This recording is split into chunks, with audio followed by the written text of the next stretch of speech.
அன்பு நண்பர்களுக்கு வணக்கம். நம்ம இதுவரைய சில கட்டுரைகள், கதைகள், புத்தகங்கள் பற்றி நம்ம பேசிகிட்டு இருந்தோம்.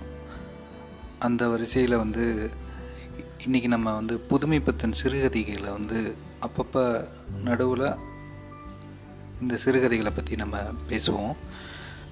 அதில் முக்கியமாக புதுமைப்பித்தன்கிறவர் சிறுகதையின் பிதாமகன் தான் சொல்லுவாங்க. ஏன்னா இப்போ நான் சொல்ல போகிற இந்த கதை தலைப்பு விநாயகர் சதுர்த்தின்ட்டு. இதில் என்ன ஸ்பெஷல்னால், இவரோட கதைகள் எல்லாமே ஒரு 1940 அந்த ஸ்டேஜில் எழுதுனது தான். அதில் மணிக்கொடிங்கிற அந்த பத்திரிக்கையில் செப்டம்பர் 30, 1936 இந்த கதையை அவர் வெளியிட்டிருக்கிறார்.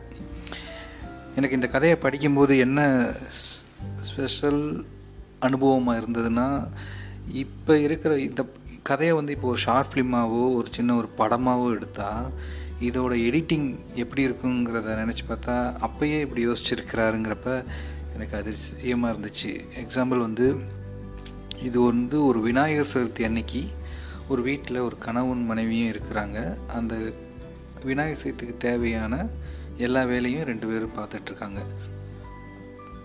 கணவன் ஒரு நாத்திகன், மனைவி எல்லா வேலையும் பார்க்குறாங்க, அதை உதவி பண்ணிகிட்ருக்காங்க. இவர் வேலை பண்ணிகிட்ருக்கும்போது ஒரு சராசரியாக ஒரு 30 to 35 வயதுள்ள ஆண் மகனுக்கு அவனுக்கு என்ன மாதிரி ஒரு மனோநிலை இருக்கும் அந்த டைம்ங்கிறத இது பிரதிபலிக்குது. எக்ஸாம்பிள், இவர் அந்த வேலை பார்த்துட்ருக்கும்போதே மனசு என்னென்னமோ யோசிக்குது. அவரோட ஃப்ளாஷ்பேக் மாதிரி போகுது. அவரோட ஊரை பற்றி நினைக்குது. ஊரில் இப்படி நடந்திருந்தால் அப்படி இருக்குங்கிற மாதிரி ஒரு கற்பனைகள்லாம் வருது. ஸோ ஏதோ ஒரு மனசு அப்படியே கற்பனை பண்ணுது. ஸோ இங்கேருந்து ஒரு ஜம்ப் கட்ஸ் தான் இங்கே இப்போ ப்ரெசண்ட்டில் நடந்துகிட்ருக்கோம். எக்ஸாம்பிள், கதை தொடக்கம் பார்த்திங்கன்னா, ஒரு மா இலையை தோரணமாக கோர்த்துக்கிட்டு இருப்பார். அப்போ அந்த மா இலையோட அப்போ டிமாண்டை பற்றி அங்கே பேசுவார். இது கிராமத்தில் ஈஸியாக கிடைக்கும், ஆனால் சிட்டியில் இதெல்லாம் கிடைக்கிறது கஷ்டம், அதையும் காசு கொடுத்து தான் வாங்குவோங்கிறது. சிட்டி லைஃப்பையும் அதில் எக்ஸ்பிளைன் பண்ணியிருப்பார் கதையோடையா. அப்படியே அந்த கதை அவரோட மனம், அவரோட நிகழ்காலம், அவரோட மனைவியுடன் உரையாடல், இந்த மாதிரி ஒரு 3 லேயரில் போயிட்டே இருக்கும் கதை. இவர் இப்படி தோரணம் கட்டிகிட்டு இருக்கும்போது, மா இலை தோரணம் கட்டிகிட்டு இருக்கும்போது அவருக்கு ஒரு கிராமத்தில் நடக்கிற ஒரு கதை ஒரு மனதில் ஓடும். அங்கே ஒருத்தர் இருக்கார், அவருக்கு ஒரு பையன் இருக்கார், அவர் கொஞ்சம் சேட்டை அதிகம். ஸோ அவர் என்னென்ன பண்ணிகிட்ருக்கார் ஊரில் அப்படிங்கிற மாதிரி வரும். அப்படி வந்துட்டுருக்கும்போதே அடுத்த காட்சி அவரோட மனைவி இந்த வேலை இன்னும் முடியலையா, இன்னும் இதை எடுத்து வைக்கலையான்னு சொல்லிட்டு அடுத்து வருவாங்க. ஸோ இங்கே வரும். அதுக்கு இவர் ஒரு பதில் சொல்லுவார் ஃபன்னாக. அது முடிஞ்சோடனே திரும்ப மனம் திரும்ப அவரோட இமேஜினேஷன் போகும் அவர் கிராமத்துக்கு. அந்த பையன் என்ன சேட்டை பண்ணால், அதுக்கப்புறம் இந்த பஞ்சாயத்தில் மாட்டினான்னு வரும்.